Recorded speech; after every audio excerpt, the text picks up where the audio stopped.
Most people look at Mel Brooks and see laughter. Decades of comedy. A man who helped the world laugh through some of its darkest moments. But recently, something about him looked different. The cameras caught a glimpse of the 98-year-old legend stepping outside his quiet home, and the expression on his face told a story that no joke could soften. It was the look of someone carrying a secret too heavy to hold anymore. For days, headlines had been exploding with shocking news surrounding Rob Reiner and the violent tragedy linked to his son, Nick Reiner. Commentators debated police reports, court dates, and motives. But behind the noise, one voice stayed silent: Mel Brooks. And that silence mattered.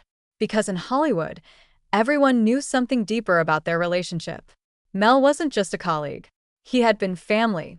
He watched Rob grow up, changed his diapers, sat through decades of dinners and conversations with Rob's father, Carl Reiner. So when Mel finally agreed to speak privately to a journalist, the room reportedly felt heavy before the recorder even started. What came out wasn't a defense. It wasn't even an explanation.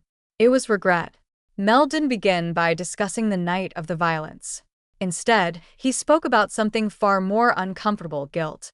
According to him, the warning signs had been there for nearly 10 years. Tension inside the family had been building slowly, like cracks forming in a dam. People close to the situation sensed the pressure, but love kept everyone quiet. Think about that for a moment. How often do families ignore danger simply because they want to believe things will get better?